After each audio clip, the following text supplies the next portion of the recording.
রজব মাস শেষ হলো এবং শুরু হচ্ছে শাবান। শাবান মাসে আমাদের প্রিয় নবী সাল্লাল্লাহু আলাইহি সাল্লাম কি আমল করতেন, এই মাসের কি মর্যাদা, কি ফজিলতের কথা তিনি জানিয়েছেন। একজন ইমানদারের এই মাসের রুটিন কি হবে, এই মাসের কর্মসূচি কি হবে, আমরা কোরআন ও হাদিস থেকে সে বিষয়গুলো আপনাদের সঙ্গে শেয়ার করব। ওয়া মা তাওফীকি ইল্লা বিল্লাহ। মোহতারাম হাজরিন, শাবান মাস হলো রমাদানের আগমনী বার্তাবাহক মাস। যে মাস আমাদেরকে রমজান মাস যে আসছে সেই বার্তা দিয়ে দেয়। এই মাসে নবী করিম সাল্লাল্লাহু আলাইহি ওয়াসাল্লাম কি কি কাজ করতেন, সালাফ এবং পূর্বসূরীরা কি কি কাজ করতেন, কি আমল করতেন, একজন ইমানদার সেটাকে খুঁজে বের করার চেষ্টা করবে। শাবান এ মাস সম্পর্কে আম্মাজান আয়েশা রাদিয়াল্লাহু তাআলা আনহা তিনি বলেছেন, মা রাআইতু রাসূলুল্লাহি সাল্লাল্লাহু আলাইহি ওয়াসাল্লাম ইস্তাকমালা সিয়ামা শাহরিন কাত্তু ইল্লা ফি রমাদান ওয়া মা রাআইতুহু আকসারা সিয়ামান ফি শাহরিন ইল্লা শাবান আও কামা ক্বালাত। যার অর্থ হলো নবী করিম সাল্লাল্লাহু আলাইহি সাল্লামকে আমি দেখতাম শাবান মাস যখন শুরু হতো, শাবান মাস ছাড়া গোটা মাস জুড়ে রোজা রাখার একমাত্র দৃষ্টান্ত এবং নজির ছিল তার জীবনে রমজান মাস। রমজান মাসে গোটা মাস ব্যাপী তিনি রোজা রাখতেন। আর রমজানের পরে যেই মাসে সবচেয়ে বেশি পরিমাণে রোজা রাখতেন প্রিয় নবী সাল্লাল্লাহু আলাইহি সাল্লাম, সে মাসটা ছিল শাবান মাস, যে মাসটা আমরা শুরু করতে যাচ্ছি। এই মাসটিতে নবী করিম সাল্লাল্লাহু আলাইহি সাল্লাম সবচেয়ে বেশি নফল রোজা রাখতেন, সবচেয়ে বেশি রোজা রাখার চেষ্টা করতেন। আর গোটা মাস জুড়ে রোজা, মাসের শুরু থেকে শেষ পর্যন্ত সবগুলো দিন সিয়াম পালন করা, এটা শুধুমাত্র নবী করিম সাল্লাল্লাহু আলাইহি সাল্লাম করতেন রমজান মাস। তো এই যে শাবান মাস, এই শাবান মাসটাতে নবী আলাইহিস সালাতু ওয়াস সালামের জীবনে এত বেশি রোজা রাখতেন যে অন্য এক বর্ণনায় আমরা জানতে পারি যে কারণ নবী সাল্লাল্লাহু আলাইহি সাল্লাম ইয়াসুমু শাবানা ইল্লা কালিলা, তিনি গোটা শাবানের সামান্য কিছুদিন বাদে, সামান্য কয়েকটা দিন বাদে আর বাকি পুরা শাবান মাসই রোজা রাখতেন। তার মানে শাবান মাসের বেশিরভাগ দিনগুলো তিনি রোজা রাখতেন। আর যে দিনগুলোতে রোজা রাখার ব্যাপারে তার সুন্নাহ হলো, সেটা হলো শাবানের শুরু থেকে নিয়ে একেবারে শেষের দিনগুলোর আগ পর্যন্ত। শাবানের শেষার্ধে অথবা শেষ দশকে অথবা একেবারে শেষের দিনগুলোতে নবী করিম সাল্লাল্লাহু আলাইহি সাল্লাম সাধারণত রোজা রাখতেন। এই মাসে নবী করিম সাল্লাল্লাহু আলাইহি সাল্লাম এত বেশি নফল রোজা রাখতেন, তার রোজা দেখে নাসাইর এক বর্ণনায় এসেছে উসামা ইবনে যায়েদ রাদিয়াল্লাহু তাআলা আনহু একজন সাহাবী, নবী সাল্লাল্লাহু আলাইহি সাল্লামের অত্যন্ত আদরের সাহাবী, স্নেহের সাহাবী, বয়সে অনেক ছোট ছিলেন। সেই উসামা ইবনে যায়েদ রাদিয়াল্লাহু তাআলা আনহু তিনি নবী করিম সাল্লাল্লাহু আলাইহি সাল্লামকে একবার জিজ্ঞাসা করেছেন যে, আল্লাহর রাসূল, আমি আপনাকে এই মাসে সবচেয়ে বেশি নফল রোজা রাখতে দেখি, অন্য কোনো মাসে আপনাকে এত নফল রোজা রাখতে দেখি না, এর কারণ কি? কেন আপনি শাবান মাসে এত বেশি পরিমাণে রোজা রাখেন, রহস্য কি? তখন নবী করিম সাল্লাল্লাহু আলাইহি ওয়াসাল্লাম তার এই প্রশ্নের জবাবে বলেছিলেন যে, দেখো, আমি এই মাসে নফল রোজা যে রাখি এর প্রথম কারণ হলো যালিকা শাহরুন ইয়াগফুলুন নাসু বাইনা রজব ওয়া রমাদান। শাবান এমন একটা মাস যে মাসের দুই পাশে দুইটা গুরুত্বপূর্ণ মাস, মাঝখানে এই মাসটাতে মানুষ গাফলতিতে বসে থাকে, অলসতা করে, ইবাদত বন্দেগী করে না।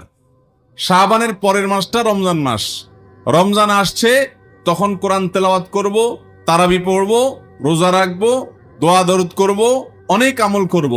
এই আশায় শাবান মাসে আর তেমন কিছু করা হয় না, যে রমজান তো আসছেই, আমলের মাস, তখন তো করবই। এই জন্য শাবান মাসে মানুষ অলস থাকে।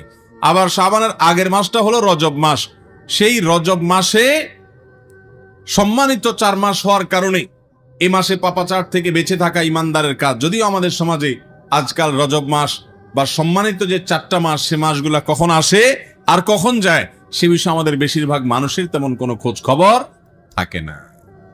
তো এই শাবান মাস, এই মাসটিতে প্রিয় নবী সাল্লাল্লাহু আলাইহি সাল্লাম বেশি রোজা রাখতেন। কেন? তার প্রথম কারণ হলো যে তার আগের মাসটা সম্মানিত মাস, রজব মাস, আর পরের মাসটা হলো সাইয়্যিদুশ শুহুর, সকল মাসের সেরা মাস, শ্রেষ্ঠ মাস রমজান মাস। তো এই দুই গুরুত্বপূর্ণ মাসের মাঝখানে শাবান মাসটা বিশেষ কোনো বৈশিষ্ট্যের মাস না হওয়ার কারণে, না সম্মানিত মাস, না রমজানের মতো অতমর্যাদার মাস, সেজন্য এই মাসটিতে অনেকে গাফলতি এবং উদাসীনতায়, অলসতায় সে কাটিয়ে দেয়।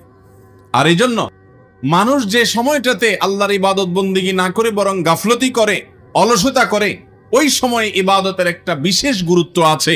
এই জন্য নবী করিম সাল্লাল্লাহু আলাইহি সাল্লাম এই মাসটাতে, শাবান মাসে নফল রোজা রাখার জন্য বিশেষভাবে যত্নবান হতেন।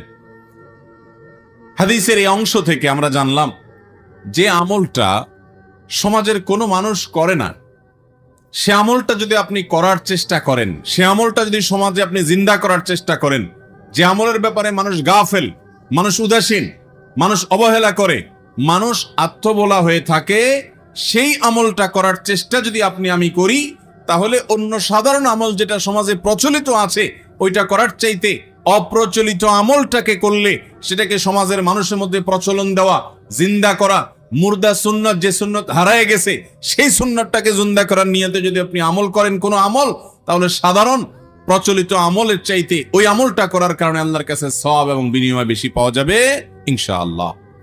ঠিক একইভাবে যে সময়টাতে মানুষ ইবাদত বন্দিগিতে বেশি একটা মাশগুল থাকে না, অবহেলা করে কাটায় দেয়, অলস থাকে, ওই টাইমটাতে আল্লাহকে ডাকার, আল্লাহর কাছে দোয়া করার একটা বিশেষ গুরুত্ব আছে। যে টাইমে সবাই চায় ওই টাইমে তো আপনি চাইবেনই, কিন্তু যে টাইমে মানুষ আল্লাহর কাছে প্রার্থনা করে না, অবহেলা করে, অলসভাবে ঘুমিয়ে থাকে, শুয়ে থাকে, ওই টাইমে ইবাদতের সবিশেষ গুরুত্ব আছে। মোহতারাম হাজিরিন, এই জন্যই ভোর রাতে তাহাজ্জুদের নামাজের সময় এলাকার সব মানুষ ঘুমিয়ে থাকে, ঠিক না বে ঠিক? ভোর রাতে তাহাজ্জুদের সময় মানুষ কি করে? নাকি সবাই ইবাদতে মশগুল থাকে? সমাজের খুব হাতে গোনা কিছু আল্লাহর প্রিয় মানুষেরা দাঁড়িয়ে আল্লাহর ভয়ে দাঁড়িয়ে যায়, খাউফান ওয়া তামআ, আল্লাহর ভয়ে এবং আল্লাহর কাছ থেকে পুরস্কার পাওয়ার আশায়। এই মানুষগুলোর সংখ্যা সমাজে অনেক কম। তাহাজ্জুদ গুজার, ভোর রাতে উঠে তাহাজ্জুদ পড়নেওয়ালা মানুষের সংখ্যা সমাজে বেশি না কম? এই টাইমে বেশিরভাগ মানুষ যেহেতু শুয়ে থাকে, অলস ভাবে সময়টাকে কাটায়, ঘুমিয়ে থাকে, অবচেতন থাকে, এই জন্য এই টাইমে যদি কেউ উঠে দাঁড়ায়, যেহেতু দুনিয়ার আসমানে আল্লাহ রাব্বুল আলামিন নেমে আসেন, এই জন্য এই টাইমে কেউ দোয়া করলে, নামাজ পড়লে সে আল্লাহর যত নৈকট্য অর্জন করতে পারবে, অন্য কোন সময় আল্লাহর ইবাদত বন্দেগী করলে, আল্লাহর কাছে দোয়া করলে, প্রার্থনা করলে এত বেশি নৈকট্য অর্জন করা সম্ভব না। কথা কি বুঝাতে পারছি? এই জন্য শাবান মাসের এই আমলটির গুরুত্ব কেন বেশি? কারণ এই মাসে মানুষ সাধারণত গাফেল থাকে, আর গাফেল থাকা মাসটাতে আপনার আমার প্রিয় নবী সাল্লাল্লাহু আলাইহি সাল্লামের সিরাত ছিল, তার জীবনী, তার জীবন আদর্শ ছিল যে তিনি এই মাসে নফল রোজা বেশি রাখতেন, যেহেতু মানুষ অবহেলা করে। একজন লোক, গরিব মানুষ, রিকশাওয়ালা মানুষ, অভাবী মানুষ, অশিক্ষিত মানুষ, তাকে সমাজের বেশিরভাগ মানুষ সাধারণত সালাম দেয় না। মসজিদের ইমাম সাহেবকে সবাই সালাম দেয়, খতিব সাহেবকে সবাই সালাম দেয়, নেতা সাহেবকে সবাই সালাম দেয়, মুরব্বী সাহেবকে সবাই সালাম দেয়, কিন্তু এই বেচারা রিকশাওয়ালাকে, গরিব মানুষকে, দিনমজুরকে, খেটে খাওয়া মানুষটাকে বেশিরভাগ মানুষ সালাম দেয় না। আপনি যদি সেজন্য ওই লোকটাকে আরো বেশি করে গিয়ে সালাম দেন, শ্রদ্ধা প্রদর্শন করেন, মোহাব্বত প্রদর্শন করেন, তাহলে এই যে অবহেলিত একজন মানুষকে গুরুত্ব দেওয়ার কারণে আপনি সাধারণ মানুষকে সালাম দিলে যে সওয়াব পেতেন, এই লোকটাকে সালাম দিলে তার চাইতে বেশি সওয়াব পাবেন ইনশাআল্লাহ। কথা কি বুঝাতে পারছি? এই জন্য আমাদের নবী করিম সাল্লাল্লাহু আলাইহি সাল্লাম শাবান মাসে বেশি বেশি নফল রোজা রাখার চেষ্টা করতেন। ভাইরা আমার, আমরা যারা এই মজলিসে আছি প্রত্যেকে নিজেকে একবার জিজ্ঞাসা করি, শাবান মাস আমাদের প্রত্যেকের জীবনে এসেছে, আল্লাহ হায়াতে বাঁচায় রাখলে আবারও আসবে। কারোর জীবনে 20 বার, 30 বার, 40 বার, এক একজনের জীবনে এক এক সংখ্যক বার এসেছে। যার হায়াত যত বছর, যার বয়স যত বছর, তার জীবনে এই মাসটা বছরে ততবার এসেছে, ঠিক না বেঠিক?